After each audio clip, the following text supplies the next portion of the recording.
ഉച്ചവാർത്തയിലേക്ക് സ്വാഗതം. കർഷകർക്കായി പ്രത്യേക ബജറ്റ് വാഗ്ദാനം ചെയ്തുകൊണ്ടാണ് കോൺഗ്രസിന്റെ പ്രകടന പത്രിക. ന്യായ് ഉൾപ്പെടെ 5 വൻ പ്രഖ്യാപനങ്ങൾ കോൺഗ്രസ് പ്രകടന പത്രികയിൽ ഉൾപ്പെടുത്തിയിട്ടുണ്ട്. ദാരിദ്ര്യ നിർമ്മാർജ്ജനം, തൊഴിലവസരം, സ്ത്രീ സുരക്ഷ എന്നിവയ്ക്കാണ് പ്രാമുഖ്യം. സമൂഹത്തിലെ എല്ലാ വിഭാഗങ്ങളെയും ഒരുമിപ്പിക്കാൻ ലക്ഷ്യം വെക്കുന്നു. സമ്പത്തും ക്ഷേമവുമാണ് പ്രകടന പത്രികയുടെ മുദ്രാവാക്യം. ജനങ്ങളുടെ ശബ്ദമാണ് കോൺഗ്രസ് പ്രകടന പത്രികയെന്ന് രാഹുൽ ഗാന്ധി അവകാശപ്പെട്ടു.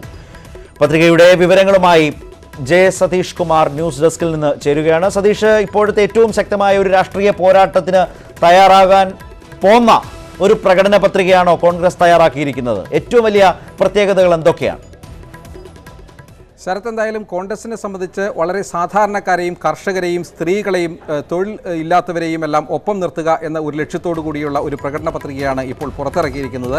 5 പരിപാടിയാണ് ഇതിൽ പ്രഖ്യാപിച്ചിരിക്കുന്നത്. ഇതിൽ ഏറ്റവും പ്രധാനപ്പെട്ട ഒരു മുഖ്യ ആകർഷണം എന്നുള്ളത് നേരത്തെ പ്രഖ്യാപിച്ച ന്യായ് പദ്ധതി തന്നെയാണ്. ന്യായ് പദ്ധതി എന്നത് പ്രതിമാസം 6000 രൂപ വീതം പാവപ്പെട്ടവർക്ക് 20% പേർക്ക്, രാജ്യത്തെ 20% പാവപ്പെട്ടവർക്ക് 72,000 രൂപ ഒരു വർഷം നൽകും എന്നുള്ള ഒരു പ്രഖ്യാപനം അത് ഇന്നത്തെ ഈ പ്രകടന പത്രികയിൽ ആവർത്തിച്ചിരിക്കുന്നു. ഇത് അധികാരത്തിലെത്തിയാൽ നിറവേറ്റും എന്നാണ് ഇപ്പോൾ രാഹുൽ ഗാന്ധി തന്നെ വ്യക്തമാക്കിയിരിക്കുന്നത്. മറ്റുള്ളത് തൊഴിലവസരങ്ങൾ സൃഷ്ടിക്കുക എന്നുള്ളതാണ്. തൊഴിലവസരങ്ങൾ സൃഷ്ടിക്കുന്നത് 2020, അതായത് അടുത്ത വർഷം മാർച്ചിന് മുൻപ് ഇപ്പോൾ നിലവിൽ ഒഴിവുള്ള കേന്ദ്ര സർവീസിൽ ഒഴിവുള്ള എല്ലാ ഒഴിവുകളും നികത്തും. അതിനൊപ്പം തന്നെ 10 ലക്ഷം പേർക്ക്, 10 ലക്ഷം യുവാക്കൾക്ക് ഗ്രാമപഞ്ചായത്തുകളിൽ ജോലി നൽകും, തൊഴിലവസരങ്ങൾ സൃഷ്ടിക്കും എന്ന ഒരു പ്രഖ്യാപനവും ഉണ്ടാകുന്നു. കാർഷിക മേഖലയാണ് മറ്റൊരു പ്രധാനപ്പെട്ട മേഖലയായി ഈ പ്രകടന പത്രികയിൽ ഉൾപ്പെടുത്തിയിരിക്കുന്നത്. കർഷകർക്ക് മാത്രമായി മുൻപുണ്ടായിരുന്നതുപോലെ റെയിൽവേ ബജറ്റ് ഉണ്ടായിരുന്നതുപോലെ കർഷകർക്ക് മാത്രമായി ഒരു പ്രത്യേക കാർഷിക ബജറ്റ് എന്ന ഒരു പ്രഖ്യാപനം ഈ പ്രകടന പത്രികയിൽ ഉൾപ്പെടുത്തിയിട്ടുണ്ട്. അതിനൊപ്പം തന്നെ കാർഷിക കടം അടയ്ക്കാതിരുന്നാൽ അല്ലെങ്കിൽ കാർഷിക വായ്പയിൽ കുടിശ്ശിക വരുത്തിയാൽ നിലവിലത് ക്രിമിനൽ കേസാണ്, അത് ക്രിമിനൽ കുറ്റമല്ലാതാക്കും, സിവിൽ കേസാക്കി മാറ്റും എന്ന ഒരു പ്രഖ്യാപനം, അതായത് ജയിലിൽ അടയ്ക്കുന്ന ഒരവസ്ഥയിൽ നിന്ന് ഒഴിവാക്കും എന്നാണ് ഈ പ്രകടന പത്രികയിൽ പറയുന്നത്. 6% GDP-യുടെ 6% വിദ്യാഭ്യാസ മേഖലയ്ക്കായി മാറ്റിവെക്കുമെന്ന് പറയുന്നു. പാവപ്പെട്ടവർക്ക് ആരോഗ്യരംഗത്ത് മികച്ച ആരോഗ്യ പരിരക്ഷ ഉറപ്പാക്കുന്ന ഒരു പ്രഖ്യാപനവുമുണ്ട്. ഈ രീതിയിൽ സാധാരണക്കാരെയും കർഷകരെയും സ്ത്രീകളെയും എല്ലാം കയ്യിലെടുക്കാനുള്ള ഒരു പ്രഖ്യാപനം എന്ന രീതിയിലാണ് നമ്മൾക്ക് ഈ പ്രകടന പത്രികയെ ഇപ്പോൾ ഒറ്റ നോട്ടത്തിൽ കാണാൻ കഴിയുന്നത്. സതീഷ് കുമാറാണ് വിശദാംശങ്ങൾ ഇപ്പോൾ ന്യൂസ് ഡെസ്കിൽ നിന്നും നൽകിയത്. സാധാരണക്കാരെയും കർഷകരെയും അവരുടെ വോട്ട് ലക്ഷ്യം വെച്ചുള്ളതാണ്. കർഷക ബജറ്റ് എന്ന പ്രത്യേക പുതിയ ആശയം മുന്നോട്ട് വെക്കുന്നു. അതുപോലെ തന്നെ GDP-യുടെ 6% വിദ്യാഭ്യാസ ആവശ്യങ്ങൾക്കായി മാറ്റിവെക്കും എന്ന മറ്റൊരു സുപ്രധാന പ്രഖ്യാപനം അടക്കമുള്ള വിവരങ്ങളാണ് നൽകിയിട്ടുള്ളത്. ഈ വിശദീകരണവുമായി രാഹുൽ ഗാന്ധി പറഞ്ഞതൊന്ന് കാണാം. एक सेपरेट किसान बजट होना चाहिए, जैसे रेलवे बजट होता था, किसानों का एक सेपरेट बजट होना चाहिए. हिंदुस्तान के किसान को मालूम होना चाहिए. आज पूरा देश जानता है कि मनरेगा ने हिंदुस्तान की कितनी मदद की थी. तो हम मनरेगा के 150 दिन गारंटी करना चाहते हैं. 100 से अब हम 150 दिन गारंटी करना चाहते हैं. അല്പം മുമ്പാണ് ഡൽഹിയിൽ കോൺഗ്രസ് പ്രകടന പത്രിക പുറത്തിറക്കി രാഹുൽ ഗാന്ധിയും സോണിയാഗാന്ധിയും മൻമോഹൻ സിംഗും AK ആന്റണിയും ഒക്കെ മാധ്യമങ്ങൾക്ക് മുൻപിലെത്തിയത്. LDF കൺവീനർ A വിജയരാഘവന്റെ സ്ത്രീവിരുദ്ധ പരാമർശത്തിൽ കുടുങ്ങി CPM. ആലത്തൂർ സ്ഥാനാർത്ഥി രമ്യ ഹരിദാസിന് എതിരായ പരാമർശത്തിൽ ഖേദം പ്രകടിപ്പിക്കാനില്ലെന്ന് വിജയരാഘവൻ ആവർത്തിച്ചു. പരസ്യ പ്രതികരണത്തിന് തയ്യാറായ CPM നേതാക്കളെല്ലാം വിജയരാഘവന് പിന്തുണ പ്രഖ്യാപിച്ചു. പരാമർശത്തെക്കുറിച്ച് പ്രാദേശിക നേതാക്കളോട് ചോദിക്കണമെന്നായിരുന്നു ജനറൽ സെക്രട്ടറി സീതാറാം യെച്ചൂരിയുടെ പ്രതികരണം. അധിക്ഷേപ പരാമർശത്തിനെതിരെ രമ്യ ഹരിദാസ് ഇന്ന് പരാതി നൽകും. നോമിനേഷൻ കൊടുക്കാൻ പോയ നമ്മുടെ ഇവിടുത്തെ സ്ഥാനാർത്ഥി എവിടെയാണ്? നമ്മുടെ ആലത്തൂർ സ്ഥാനാർത്ഥി പെൺകുട്ടി. അവരാദ്യം വന്നിട്ട് ആരെ കണ്ടു? പാണക്കാട്ടെ തങ്ങളെ കണ്ടു. പിന്നെ പോയിട്ട് ആരെ കണ്ടു? കുഞ്ഞാലി കുട്ടിയെ കണ്ടു. അതോടുകൂടി ആ കുട്ടിയുടെ കാര്യം എന്താണെന്ന് എനിക്ക് പറയാൻ വയ്യ. പോയിട്ടുണ്ട്. എല്ലാവരും പാണക്കാട്ടൊന്നും ഇങ്ങനെ കണ്ടോണ്ടിരിക്കുകയല്ലോ. സ്ഥാനാർത്ഥി രമ്യ പാണക്കാട്ട് കുഞ്ഞാലിക്കുട്ടിയുടെ മുന്നിൽ രമ്യയിരിക്കുന്ന ചിത്രം കണ്ട് ഞാൻ അന്തം വിട്ട് നിന്നുപോയതാണ്. ഇപ്പൊ ഈ കഴിഞ്ഞ 4 ദിവസം കണ്ടത് ഒക്കെ അങ്ങോട്ട് വെച്ചടിക്കും. അപ്പൊ എല്ലാവരും പാണക്കാട്ടേക്ക് അല്ലാത്തൊരു കുഞ്ഞാലിക്കുട്ടിയുടെ വീട്ടിലേക്ക് വെച്ചടിക്കുമ്പോൾ കുഞ്ഞാലിക്കുട്ടിയും മുഹമ്മദ് ബഷീറും കൂടി എന്തുകൊണ്ടാണ് കുണ്ടോട്ടിക്ക് വെച്ചടിച്ചത് എന്നുള്ള കാര്യമാണ് എനിക്ക് മനസ്സിലാവുന്നത്. ആദ്യം പ്രചാരണം തുടങ്ങിയ LDF-നെ സമ്പൂർണമായി പ്രതിരോധത്തിലാക്കിയ ഈ പ്രസംഗങ്ങൾക്ക് ശേഷം കൺവീനർ A വിജയരാഘവൻ ഇന്നും അതിനെ ന്യായീകരിക്കുകയായിരുന്നു. ഖേദം പ്രകടിപ്പിക്കാനില്ലെന്ന് തെളിച്ചു പറയുകയും ചെയ്തു. അവർക്കതിൽ വിഷമിക്കേണ്ടതില്ല. കാരണം ആ ഉദ്ദേശം എനിക്കില്ല. അവരങ്ങനെ വിഷമിക്കുകയും വേണ്ട. നമ്മളുടെ സാഹോദര്യപൂർവ്വമല്ലേ അവരുള്ള സമീപനം നമ്മൾ. ഖേദം പ്രകടിപ്പിക്കുന്നുണ്ടോ എന്ന് മാധ്യമപ്രവർത്തകർ ആവർത്തിച്ച് ചോദിച്ചപ്പോൾ വിജയരാഘവൻ ഇങ്ങനെ പറഞ്ഞ് അവസാനിപ്പിച്ചു. ഒരു വ്യക്തിവിദ്വേഷത്തിൻ്റെയോ അല്ലെങ്കിൽ ആരെങ്കിലും വേദനിപ്പിക്കലോ ഒന്നും നമ്മുടെ ഈ ഉദ്ദേശത്തിലില്ല. വേദനിച്ചിട്ടുണ്ടെങ്കിൽ എനിക്കൊരു വിഷമമുണ്ട്. വിജയരാഘവനെതിരെ പരാതി നൽകുമെന്ന് ആലത്തൂരിലെ UDF സ്ഥാനാർത്ഥി രമ്യ ഹരിദാസ് പറഞ്ഞു. പരാതി കൊടുക്കുക എന്നുള്ളത് തന്നെയാണ് തീരുമാനം. അവസാനത്ത് ഇനി ഇങ്ങനെ ഒരാളിന്റെ പേരിൽ ഒരു പരാമർശം ഉണ്ടാവരുത്. വ്യാപക പ്രതിഷേധം ഉയർന്നിട്ടും പ്രസംഗത്തെ ന്യായീകരിക്കുകയായിരുന്നു മറ്റ് CPM നേതാക്കളും. വിജയരാഘവന്റെ പരാമർശം പ്രാദേശിക പ്രശ്നമാണെന്നും പ്രാദേശിക നേതാക്കളോട് ചോദിക്കണം എന്നുമായിരുന്നു ജനറൽ സെക്രട്ടറി സീതാറാം യെച്ചൂരിയുടെ മറുപടി. Let me find out what happened. I've come from Delhi. Why are you asking me about your local problems? Go to a local leader. They'll answer. CPM നേതാക്കളെല്ലാം പ്രസംഗത്തെ ന്യായീകരിക്കുമ്പോൾ ഇനിയും നിലപാട് വ്യക്തമാക്കാൻ CPI ഉൾപ്പെടെയുള്ള പാർട്ടികൾ തയ്യാറായിട്ടില്ല. News desk news 18. വിജയരാഘവന്റെ വിവാദ പരാമർശം രാഷ്ട്രീയ ആയുധമാക്കി പ്രതിപക്ഷം. CPM നടപടിയെടുക്കണമെന്ന് കോൺഗ്രസ് ആവശ്യപ്പെട്ടു. യൂത്ത് കോൺഗ്രസ് പ്രവർത്തകർ വിജയരാഘവന്റെ കോലം കത്തിച്ചു. വനിതാ മതിലും നവോത്ഥാനവും പറയുന്നവർ യഥാർത്ഥത്തിൽ സ്ത്രീ വിരുദ്ധരാണെന്ന പ്രചാരണമാണ് പ്രതിപക്ഷം ശക്തിപ്പെടുത്തുന്നത്. LDF കൺവീനറുടെ പരാമർശം ഇതിന് തെളിവാണെന്നും പ്രതിപക്ഷ നേതാക്കൾ പറയുന്നു. മുന്നണി കൺവീനർക്കെതിരെ മാതൃകാപരമായ നടപടിയെടുക്കാൻ CPM തയ്യാറാകണമെന്ന് KPCC അധ്യക്ഷൻ ആവശ്യപ്പെട്ടു. പാർട്ടി പരസ്യമായിട്ട് മാപ്പ് പറയാൻ തയ്യാറാകണം. മാത്രവുമല്ല LDF കൺവീനർക്കെതിരായിട്ട് ശക്തമായ അച്ചടക്ക നടപടിക്ക് അദ്ദേഹത്തെ വിധേയമാക്കുകയും ചെയ്യണം. നവോത്ഥാനത്തെക്കുറിച്ച് പറയുകയും സ്ത്രീകളുടെയും ദളിത് വിഭാഗത്തിൻ്റെയും ഒക്കെ സംരക്ഷകരെന്ന് അവകാശപ്പെടുകയും ചെയ്ത മാർക്സിസ്റ്റ് പാർട്ടിയുടെ ഇതിനോടുള്ള പ്രതികരണം ഞങ്ങൾക്കറിയണം. എത്ര മതിൽ കെട്ടി മറച്ചു വെക്കാൻ ശ്രമിച്ചാലും CPM നേതാക്കന്മാരുടെ ഉള്ളിലുള്ള സ്ത്രീ വിരുദ്ധതയും ദളിത് വിരുദ്ധതയും പുറത്തു വരുമെന്നുള്ളതിൻ്റെ ഏറ്റവും തെളിഞ്ഞ ഉദാഹരണമാണ് അദ്ദേഹം ഇന്നലെ നടത്തിയ പ്രസ്താവന. വിജയരാഘവനെ പിന്തുണച്ചുകൊണ്ടായിരുന്നു മണ്ഡലത്തിലെ CPM സ്ഥാനാർത്ഥി PK ബിജുവിന്റെ പ്രതികരണം. വിജയരാഘവന്റെ വാക്കുകളിൽ തെറ്റില്ലെന്ന് ബിജു പറഞ്ഞു. ഞാൻ ആ വീഡിയോ കണ്ടതിനകത്തൊന്നും UDF സ്ഥാനാർത്ഥിയുടെ പേര് ഒരു സ്ഥലത്തും പരാമർശിക്കുന്നത് കണ്ടിട്ടില്ല. മറിച്ച് അതൊക്കെ വ്യാഖ്യാനങ്ങളാണ്. ഇത്തരം വൈകാരികമായ വിഷയങ്ങളെ ഉയർത്തിക്കൊണ്ട് തെരഞ്ഞെടുപ്പിൽ കോൺഗ്രസിനോ UDFനോ രക്ഷപ്പെടാൻ കഴിയില്ല എന്നാണ് ഞാൻ ചൂണ്ടിക്കാണിച്ചത്. വിജയരാഘവന്റെ പരാമർശം സംസ്ഥാന വ്യാപകമായി പ്രചാരണ വിഷയമാക്കാനാണ് കോൺഗ്രസ് തീരുമാനം. സംസ്ഥാനത്തിന്റെ വിവിധ ഭാഗങ്ങളിൽ കോൺഗ്രസ് യൂത്ത് കോൺഗ്രസ് പ്രവർത്തകർ പ്രതിഷേധ പ്രകടനം നടത്തി. മലപ്പുറത്തും ആലത്തൂരും പൊന്നാനിയിലും പ്രതിഷേധ പ്രകടനവുമായി എത്തിയ യൂത്ത് കോൺഗ്രസുകാർ വിജയരാഘവന്റെ കോലം കത്തിച്ചു.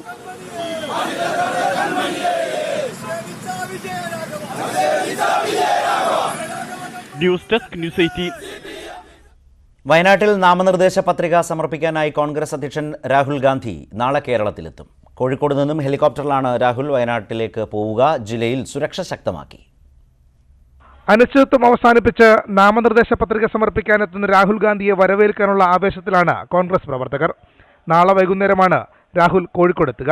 ഗസ്റ്റ് ഹൗസിൽ താമസിക്കും. മറ്റന്നാൾ രാവിലെ 10-നാണ് വയനാട്ടിലേക്കുള്ള യാത്ര. കൽപ്പറ്റ SKMJ ഹൈസ്കൂളിൽ ഹെലികോപ്റ്ററിലിറങ്ങി കാറിൽ കളക്ടറേറ്റിലെത്തും. മുതിർന്ന കോൺഗ്രസ് നേതാക്കളും പ്രവർത്തകരും റോഡ് ഷോയിൽ അണിനിരക്കും. സംഘടനാ ചുമതലയുള്ള ജനറൽ സെക്രട്ടറി KC വേണുഗോപാലിനാണ് പരിപാടികളുടെ ചുമതല. വേണുഗോപാലും കേരളത്തിന്റെ ചുമതലയുള്ള മുകുൾ വാസ്നിക്കും അടക്കമുള്ള നേതാക്കൾ നേരത്തെ വയനാട്ടിലെത്തും. സുരക്ഷാ ക്രമീകരണങ്ങൾ വിലയിരുത്താൻ SPG യോഗം ചേർന്നു. S Vinesh Kumar, news 18, Wayanad. വയനാട്ടിലേക്ക് രാഹുൽ ഗാന്ധി എത്തുമ്പോൾ ശക്തമായ പ്രചാരണത്തിനൊരുങ്ങുകയാണ് ഇടതുമുന്നണി. ജില്ലയിലെ പ്രവർത്തകരുടെ യോഗം വിളിച്ചു ചേർത്ത് CPM സംസ്ഥാന സെക്രട്ടറി രാഷ്ട്രീയ സാഹചര്യം അവലോകനം ചെയ്തു. LDF സ്ഥാനാർത്ഥി CPI ആണെങ്കിലും വയനാട് കൂടുതൽ അഭിമാന പ്രശ്നമായി എടുത്തിരിക്കുന്നത് CPM ആണ്. രാഹുൽ ഗാന്ധിക്ക് എളുപ്പത്തിൽ മണ്ഡലം വിട്ടുകൊടുക്കേണ്ട എന്നാണ് തീരുമാനം. സർവശക്തിയും സമാഹരിച്ച് പ്രചരണം നടത്തണം. പരമാവധി വോട്ടുകൾ സമാഹരിക്കണം. ഇതാണ് നിലപാട്. BJPക്ക് സ്ഥാനാർത്ഥിയില്ലാത്ത മണ്ഡലത്തിൽ രാഹുലിന് എന്ത് പ്രസക്തിയെന്നാണ് CPM ആവർത്തിച്ചു ചോദിക്കുന്നത്. രാഹുൽ ഇടതുപക്ഷത്തോടാണ് മത്സരിക്കുന്നതെന്നും അതിനെ പാർട്ടി നേരിടുമെന്നും മുഖ്യമന്ത്രി മലപ്പുറത്ത് പറഞ്ഞു. ഇവിടെ മത്സരിക്കാൻ വരുന്ന രാഹുൽ ഗാന്ധി എന്ന കോൺഗ്രസിന്റെ പ്രസിഡന്റ് ആരോട് മത്സരിക്കുന്നു? ഇടതുപക്ഷ ജനാധിപത്യ മുന്നണിയോട്, ഇടതുപക്ഷത്തോട്. എവിടെ BJP? BJP ഇല്ല. BJP സ്ഥാനാർത്ഥി ഇല്ലാത്ത ഒരു മണ്ഡലത്തിലാണ് മത്സരിക്കുന്നത്, അതോർക്കണം. BJPക്ക് സ്ഥാനാർത്ഥി പോലും ഇല്ല. ഒരു 4 വോട്ടെങ്കിലും BJPക്കുള്ളത് അവർ ഈ രാഹുലിനെതിരായിട്ട് വീണു. അതിനെതിരെയാണ് ഞാൻ മത്സരിച്ചത് എന്ന് പറയാൻ രാഹുൽ ഗാന്ധിക്കില്ല. രാഹുൽ ഗാന്ധിയുടെ വരവ് സംസ്ഥാനത്ത് UDF അനുകൂല തരംഗം ഉണ്ടാക്കുന്നത് തടയാനും CPM ലക്ഷ്യമിടുന്നു. നിലവിലെ ദേശീയ സാഹചര്യം ന്യൂനപക്ഷ വോട്ടർമാരെ ബോധ്യപ്പെടുത്താനുള്ള LDF ശ്രമം തീവ്രമായി തുടരും.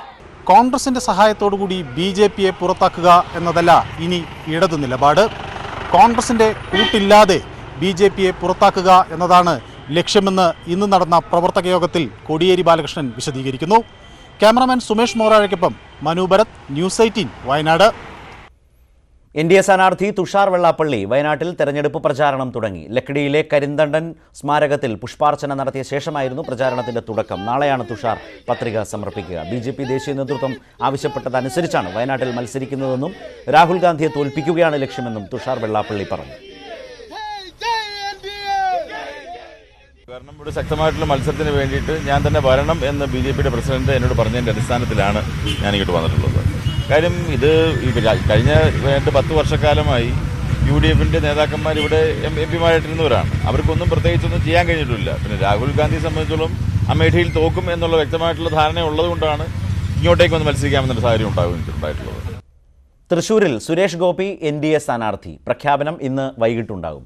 തുഷാർ വെള്ളാപ്പള്ളി വയനാട്ടിലേക്ക് പോയതോടെ ഒഴിവുവന്ന സീറ്റാണ് BDJSൽ നിന്ന് BJP ഏറ്റെടുക്കുന്നത്. സുരേഷ് ഗോപി സ്ഥാനാർത്ഥിയായാൽ ശക്തമായ മത്സരം കാഴ്ചവെക്കാനാകുമെന്നാണ് BJP ദേശീയ നേതൃത്വത്തിന്റെ വിലയിരുത്തൽ.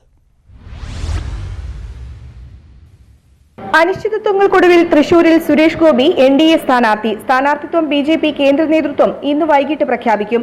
BJP ദേശീയ അധ്യക്ഷൻ അമിത്ഷായുമായി ഫോണിൽ നടത്തിയ ചർച്ചയിൽ മത്സരിക്കാനുള്ള സന്നദ്ധത സുരേഷ് ഗോപി അറിയിച്ചു. BDJSന്റെ തൃശൂരിലെ സ്ഥാനാർത്ഥിയായിരുന്ന തുഷാർ വെള്ളാപ്പള്ളി രാഹുൽ ഗാന്ധിയെ എതിരിടാൻ വയനാട്ടിലേക്ക് പോയ ഒഴിവിലാണ് സുരേഷ് ഗോപിയുടെ വരവ്. A+ മണ്ഡലമായി BJP കരുതുന്ന തൃശൂരിൽ സുരേഷ് ഗോപി സ്ഥാനാർത്ഥിയാകുന്നതോടെ ശക്തമായ മത്സരം കാഴ്ചവെക്കാനാകുമെന്നാണ് BJP കേന്ദ്ര നേതൃത്വത്തിന്റെ പ്രതീക്ഷ. കഴിഞ്ഞ നിയമസഭാ തെരഞ്ഞെടുപ്പിൽ 2,50,000-ഓളം വോട്ടുകളാണ് മണ്ഡലത്തിൽ NDAക്ക് ലഭിച്ചത്. K. സുരേന്ദ്രൻ മണ്ഡലത്തിൽ ജനവിധി തേടുമെന്നായിരുന്നു ആദ്യ സൂചന. AN രാധാകൃഷ്ണൻ കൂടി അവകാശവാദം ഉന്നയിച്ചതോടെ മണ്ഡലം BDJSന് നൽകി തുഷാർ വെള്ളാപ്പള്ളിയെ സ്ഥാനാർത്ഥിയാക്കുകയായിരുന്നു. സുവി വിശ്വനാഥൻ, ന്യൂസ് 18 തൃശൂർ. സംസ്ഥാന സർക്കാരിനെയും BJPയെയും രൂക്ഷമായി വിമർശിച്ചും കോൺഗ്രസിനെ ഭാഗികമായി പിന്തുണച്ചും NSSന്റെ നിലപാട് പ്രഖ്യാപനം. വിശ്വാസത്തിന്റെ പേരിൽ വോട്ട് ചോദിക്കാൻ ആർക്കാണ് അർഹതയുള്ളതെന്ന് വിശ്വാസികൾ തീരുമാനിക്കട്ടെയെന്ന് NSSന്റെ പ്രസ്താവനയിൽ പറയുന്നു.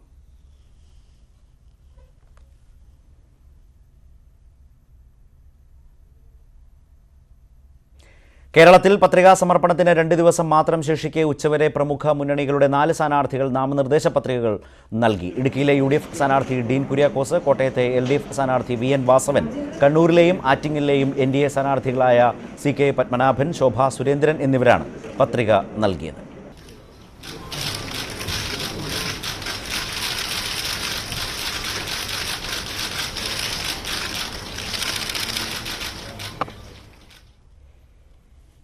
സിറോ മലബാർ സഭ ഭൂമി ഇടപാടിൽ കർദിനാൾ ജോർജ് ആലഞ്ചേരിക്കെതിരെ കോടതി കേസെടുത്തു. പ്രഥമദൃഷ്ട്യാ ക്രമക്കേടുണ്ടെന്ന തൃക്കാക്കര മജിസ്ട്രേറ്റ് കോടതിയുടെ വിലയിരുത്തലിന്റെ അടിസ്ഥാനത്തിലാണ് കേസെടുത്തത്. വിവരങ്ങളുമായി MS അനീഷ് കുമാർ ചേരുന്നു. അനീഷ്, വളരെ പ്രധാനപ്പെട്ട ഒരു നീക്കം. എന്താണ് ഇതിൽ പ്രഥമദൃഷ്ട്യാ കേസുണ്ട് എന്നൊരു വിലയിരുത്തലിലേക്ക് കോടതി എത്തിയത്? വിവരങ്ങൾ എന്തൊക്കെയാണ്? ശരത്ത്, പെരുമ്പാവൂർ സ്വദേശി ജോഷി വർഗീസ് തൃക്കാക്കര മജിസ്ട്രേറ്റ് കോടതിയിൽ നൽകിയ ഹർജി പരിഗണിക്കവെയാണ് ഇതിന്റെ ഉത്തരവെന്ന നിലയിലാണ് ഇപ്പോൾ cardinal George Alencherry, father Joshua Puthuva, ഇടനിലക്കാരനായ ഷാജു വർഗീസ് എന്നിവർക്കെതിരെ കേസെടുക്കാൻ നിശ്ചയിച്ചിരിക്കുന്നത്. തൃക്കാക്കരയിലുള്ള സഭയുടെ ഉടമസ്ഥയിലുള്ള 60 സെന്റ് സ്ഥലം ഇടനിലക്കാരനായ ഷാജു വർഗീസ് വഴി വിറ്റഴിക്കാൻ കർദിനാൾ ജോർജ് ആലഞ്ചേരി വിറ്റഴിച്ചു. എന്നാൽ ഇതിന് സഭാ സമിതിയുടെ അനുമതി ഉണ്ടായിരുന്നില്ല എന്ന് ഹർജിയിൽ ആരോപിക്കുന്നു. ഒപ്പം രൊക്കം പണം ഈടാക്കി ഈ ഭൂമി വിൽപ്പന നടത്താം എന്നായിരുന്നു കരാറുണ്ടായിരുന്നത്. എന്നാൽ ഈ പണമായി തന്നെ ലഭിച്ചില്ല എന്നും ഹർജിക്കാരൻ ചൂണ്ടിക്കാട്ടുന്നു. ഒപ്പം ഈ ഭൂമി വിൽപ്പനയുമായി ബന്ധപ്പെട്ട നിരവധി ക്രമക്കേടുകൾ നടന്നുവെന്നും ഹർജിയിൽ ആരോപിക്കുന്നു. ആധാരത്തിൽ ഭൂമിയുടെ വില കുറച്ചു കാട്ടി 3,99,00,000 രൂപയെ കുറിച്ചു കാട്ടി. എന്നാൽ ഈ ഷാജു വർഗീസ് എന്ന ആളുടെ വീട്ടിൽ ആദായനികുതി വകുപ്പ് നടത്തിയ റെയ്ഡിൽ 10 കോടി രൂപയ്ക്കാണ് ഇടപാടുകൾ നടന്നതെന്ന് വ്യക്തമാക്കുന്ന രേഖകൾ പിടിച്ചെടുക്കുകയും ചെയ്തിരുന്നു. ഇങ്ങനെ അടിമുതൽ മുടി വരെ ഈ ഇടപാടിൽ ക്രമക്കേടുകൾ നടന്നു എന്നാണ് ഈ പെരുമ്പാവൂർ സ്വദേശി ചൂണ്ടിക്കാട്ടിയത്. ഈ ഇക്കാര്യങ്ങൾ കോടതിയുടെ പരിഗണനയിൽ വന്നപ്പോൾ പ്രഥമ ദൃഷ്ട്യാ ചില ക്രമക്കേടുകളുണ്ടെന്ന് കോടതിക്ക് ബോധ്യമാവുകയായിരുന്നു. ഇതേ തുടർന്നാണ് പ്രതികൾക്ക് ഇപ്പോൾ നോട്ടീസ് അയക്കാൻ ഉത്തരവിട്ടിരിക്കുന്നത്. ശരി, അനീഷാണ് വിവരങ്ങൾ ഇപ്പോൾ നൽകിയത്. സിറോ മലബാർ സഭയ്ക്ക് ഭൂമി ഇടപാടിൽ 3 കോടി പിഴ ചുമത്തിയ ആദായ നികുതി വകുപ്പ് ഉത്തരവിനെതിരെ എറണാകുളം അങ്കമാലി അതിരൂപത അപ്പീൽ നൽകും. സഭാ നേതൃത്വം ഇതിനായി നിയമോപദേശം തേടി.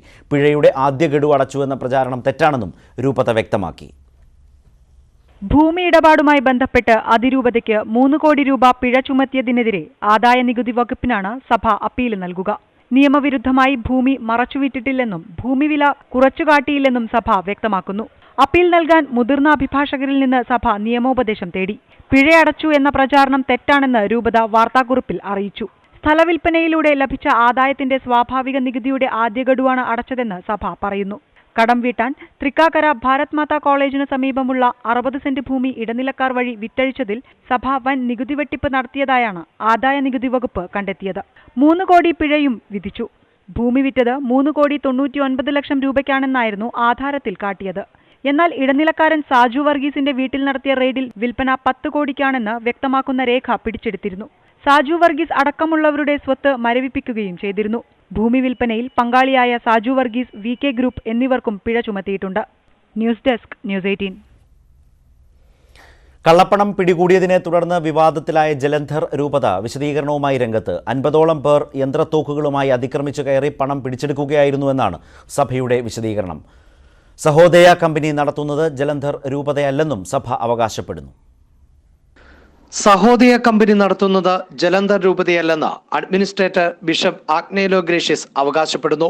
വൈദികർ രൂപതയുടെ അനുവാദത്തോടെ സന്നദ്ധ പ്രവർത്തനങ്ങൾക്ക് പണം കണ്ടെത്താൻ നടത്തുന്ന കമ്പനിയാണത്. വൈദികന്റെ വസതിയിൽ അതിക്രമിച്ചു കയറിയ പോലീസ് 16,65 ലക്ഷം രൂപ പിടിച്ചെടുത്തു. യന്ത്രത്തോക്കുമായാണ് 50 പേർ അതിക്രമിച്ചു കടന്ന് പണം തട്ടിയെടുത്തത്. ഇക്കാര്യത്തിൽ അധികൃതർക്ക് പരാതി നൽകിയതായും സഭ പറയുന്നു. അതേസമയം വൈദികന്റെ പർത്താപുരിയിലെ വസതിയിൽ നിന്നും പോലീസ് പിടിച്ചെടുത്ത പണം ഏകദേശം 6 കോടിക്ക് മുകളിലാണെന്ന് സൗത്ത് ഇന്ത്യൻ ബാങ്ക് വിശദീകരിച്ചു. ബാങ്ക് ജീവനക്കാരുടെ സാന്നിധ്യത്തിൽ പണം എണ്ണി തിട്ടപ്പെടുത്തുമ്പോഴാണ് റെയ്ഡ് നടന്നത് എന്നും ബാങ്ക് വിശദീകരിക്കുന്നു. ആദായ നികുതി വകുപ്പ് പിടിച്ചെടുത്തത് കള്ളപ്പണമല്ലെന്ന് ഫാദർ ആന്റണി മാടശ്ശേരി ആവർത്തിച്ചു. പണത്തിന്റെ ഉറവിടം ബുധനാഴ്ചയ്ക്കകം വ്യക്തമാക്കാൻ ആദായ നികുതി വകുപ്പ് ആവശ്യപ്പെട്ടിട്ടുണ്ട്. KP Abhilash, news 18, Delhi. തൊടുപുഴയിൽ അമ്മയുടെ സുഹൃത്ത് ക്രൂരമർദ്ദനത്തിനിരയാക്കിയ 7 വയസ്സുകാരന്റെ കാര്യത്തിൽ അത്ഭുതങ്ങൾ പ്രതീക്ഷിക്കുന്നില്ലെന്ന് ഡോക്ടർമാർ. ശരീരത്തിലെ മറ്റവയവങ്ങൾ പ്രവർത്തിക്കുന്നുണ്ടെങ്കിലും തലച്ചോറിന്റെ പ്രവർത്തനം നിലച്ച സ്ഥിതിയിലാണ്. തുടർച്ചയായ 6ാം ദിവസവും വെന്റിലേറ്ററിന്റെ സഹായത്തോടെയാണ് കുട്ടിയുടെ ജീവൻ നിലനിർത്തുന്നത്. ക്രൂരമർദ്ദനത്തിനിരയായ കുഞ്ഞിന്റെ ജീവനു വേണ്ടിയുള്ള പോരാട്ടം തുടരുമ്പോഴും ആരോഗ്യസ്ഥിതി ദിവസം തോറും വഷളാകുന്നുവെന്നാണ് ഡോക്ടർമാർ നൽകുന്ന വിവരം. കുടൽ, ശ്വാസകോശം, ഹൃദയം എന്നിവയുടെ പ്രവർത്തനം സാധാരണ നിലയിലായെങ്കിലും തലച്ചോറിന്റെ പ്രവർത്തനം നിലച്ചു. സ്വന്തമായി ശ്വാസമെടുക്കാനും ആകാത്ത സ്ഥിതി. അത്ഭുതങ്ങൾ പ്രതീക്ഷിക്കുന്നില്ല. സ്വന്തമായിട്ട് ശ്വാസം എടുക്കാനോ യാതൊരു ചലനങ്ങളോ ഒന്നും ഇതുവരെയും നമുക്ക് ലഭ്യമായിട്ടില്ല. ഓരോ ദിവസം കഴിയുന്നതോറും ആ മിറാക്കിളിനുള്ള സാധ്യത പോലും തീരെ നഷ്ടപ്പെട്ടുകൊണ്ടിരിക്കുകയാണ്. സർക്കാർ നിയോഗിച്ച മെഡിക്കൽ സംഘം കുട്ടിയെ പരിശോധിച്ചു. വെന്റിലേറ്റർ നീക്കിയുള്ള പരിശോധനയിൽ കുട്ടിക്ക് സ്വയം ശ്വാസമെടുക്കാനാകുന്നില്ലെന്ന് കണ്ടെത്തി. വെന്റിലേറ്ററിന്റെ സഹായം തുടരാനാണ് മെഡിക്കൽ ബോർഡിന്റെ നിർദ്ദേശം. കുട്ടിക്ക് ദ്രവരൂപത്തിൽ ഭക്ഷണം നൽകുന്നത് തുടരും. ഇന്നലത്തേക്കാൾ കൂടിയ അളവിൽ ഭക്ഷണം നൽകാനാണ് തീരുമാനം. മെഡിക്കൽ ബോർഡിന്റെ ശുപാർശ പ്രകാരമാണ് ഇപ്പോൾ ചികിത്സ തുടരുന്നത്. അതുകൊണ്ട് തന്നെ എത്ര ദിവസം വെന്റിലേറ്ററിൽ തുടരേണ്ടി വരുമെന്ന കാര്യത്തിൽ മെഡിക്കൽ ബോർഡാണ് തീരുമാനമെടുക്കുക. ന്യൂസ് 18, കൊച്ചി. ഓയൂരിൽ യുവതിയെ പട്ടിണിക്കിട്ട് കൊന്ന കേസിൽ ഭർത്താവിനെയും അമ്മയെയും പോലീസ് കസ്റ്റഡിയിൽ വിട്ടു. ചോദ്യം ചെയ്യാനും തെളിവെടുപ്പിനുമായി 2 ദിവസത്തേക്കാണ് ചന്തുലാൽ, അമ്മ ഗീതാലാൽ എന്നിവരെ പോലീസ് കസ്റ്റഡിയിൽ വിട്ടത്. കൊട്ടാരക്കര ജുഡീഷ്യൽ 1ാം ക്ലാസ് മജിസ്ട്രേറ്റ് കോടതിയാണ് പോലീസിന്റെ കസ്റ്റഡി അപേക്ഷ അനുവദിച്ചത്. പ്രതികളെ നാളെ പൂയപ്പള്ളിയിലെ വീട്ടിലെത്തിച്ച് തെളിവെടുക്കും. മന്ത്രി KT ജലീലിനെതിരായ ബന്ധു നിയമന പരാതിയിൽ ഇതുവരെ സ്വീകരിച്ച നടപടികൾ വ്യക്തമാക്കാൻ വിജിലൻസിന് ഹൈക്കോടതിയുടെ നിർദ്ദേശം. യൂത്ത് ലീഗ് നേതാവ് PK ഫിറോസ് നൽകിയ ഹർജിയിലാണ് നടപടി. നിയമനവുമായി ബന്ധപ്പെട്ട മാനദണ്ഡം ഭേദഗതി ചെയ്തപ്പോഴും നിയമനം നടത്തിയപ്പോഴും ആരെങ്കിലും നിയമപരമായി ചോദ്യം ചെയ്തോ എന്ന് PK ഫിറോസിനോട് കോടതി ചോദിച്ചു. കേസ് മധ്യവേനൽ അവധിക്കു ശേഷം പരിഗണിക്കുന്നതിനായി മാറ്റി. നവകേരള നിർമ്മാണത്തിന് പുതിയ കൺസൾട്ടന്റിനെ തേടി സംസ്ഥാന സർക്കാർ. ദുരന്തബാധിത മേഖലകളിൽ പ്രവൃത്തി പരിചയമുള്ള കമ്പനികൾക്കാകും മുൻഗണന. ആദ്യഘട്ടത്തിൽ സാങ്കേതിക സഹായം നൽകിയ KPMGയെ നേരത്തെ ഒഴിവാക്കിയിരുന്നു. 11 മേഖലകൾക്ക് മുൻഗണന നൽകിയാണ് നവകേരള നിർമ്മാണത്തിന് പ്രാഥമിക പദ്ധതി തയ്യാറാക്കിയിരിക്കുന്നത്. പ്രളയത്തിൽ തകർന്ന പ്രദേശങ്ങളുടെ ഭൗമഘടന പരിഗണിച്ചാകും പുനർനിർമ്മാണം. ഓരോ പ്രദേശത്തിന്റെയും പ്രത്യേകതകൾക്കനുസരിച്ചുള്ള നിർമ്മാണ പ്രവർത്തനങ്ങളാണ് പരിഗണനയിൽ. ഭൂവിനിയോഗത്തിന്റെ കാര്യത്തിലും കർശന നിയന്ത്രണങ്ങളുണ്ടാകും. ഇതൊക്കെ ഉൾക്കൊള്ളിച്ചുകൊണ്ടുള്ള സമഗ്രമായ പുനർനിർമ്മാണ രൂപരേഖ തയ്യാറാക്കാനാണ് കൺസൾട്ടന്റിനെ നിയമിക്കുന്നത്. പ്രളയത്തിന് ശേഷം സ്വിറ്റ്സർലാൻഡ് ആസ്ഥാനമായ KPMG സൗജന്യ സാങ്കേതിക സഹായം വാഗ്ദാനം ചെയ്ത് സർക്കാരിനെ സമീപിച്ചിരുന്നു. ക്രൗഡ് ഫണ്ടിംഗ് പോലെയുള്ള ആശയങ്ങളും അവരുടേതായിരുന്നു. എന്നാൽ ഇതിൽ പലതും ലക്ഷ്യം കണ്ടില്ല. KPMGയുടെ നിർദ്ദേശങ്ങൾ പലതും അപ്രായോഗികമെന്ന് വിലയിരുത്തിയാണ് സർക്കാർ അവരെ തുടർ പ്രവർത്തനങ്ങളിൽ നിന്ന് ഒഴിവാക്കിയത്. വൻ ദുരന്തം നടന്ന മേഖലകളിൽ പ്രവർത്തിച്ച് പരിചയമുള്ളവർക്കാകും മുൻഗണന. റീബിൽഡ് കേരള ഇനീഷ്യേറ്റീവിന്റെ കീഴിലാകും കൺസൾട്ടൻസിയുടെ പ്രവർത്തനം. തെരഞ്ഞെടുപ്പിന് ശേഷമാകും ടെൻഡറിലെ തുടർ നടപടികൾ. ന്യൂസ് 18 തിരുവനന്തപുരം. ചൂടിൽ ഉരുകി കേരളം.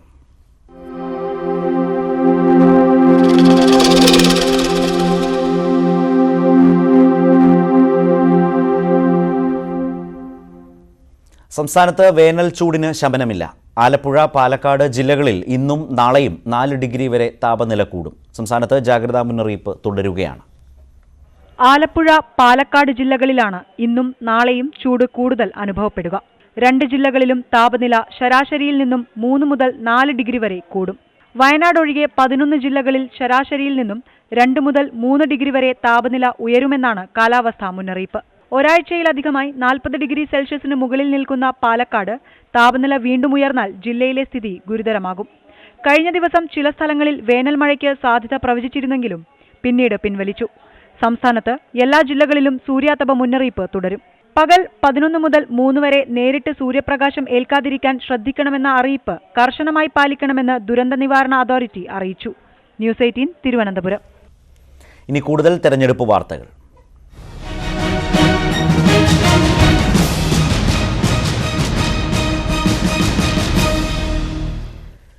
ദക്ഷിണേന്ത്യയ്ക്കൊപ്പമുണ്ടെന്ന് തെളിയിക്കാനാണ് കേരളത്തിൽ മത്സരിക്കുന്നതെന്ന് രാഹുൽ ഗാന്ധി. ദക്ഷിണേന്ത്യയെ നരേന്ദ്രമോദി പൂർണ്ണമായും അവഗണിച്ചു. താൻ മത്സരിക്കാനുള്ള തീരുമാനത്തെ നരേന്ദ്രമോദി ഭയന്നിരിക്കുന്നുവെന്നും അതിന്റെ പ്രകടനമാണ് അദ്ദേഹത്തിന്റെ വാക്കുകളിൽ കാണുന്നതെന്നും രാഹുൽ ഗാന്ധി പറഞ്ഞു. There was a demand for me. Look, there is a feeling in South India, a very strong feeling in South India, that they are not being carried by the current government. South India feels hostility from Mr. Narendra Modi. They feel that they are not being included in the decisions of this country.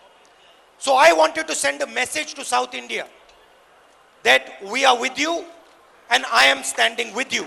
That is why I am standing from Kerala.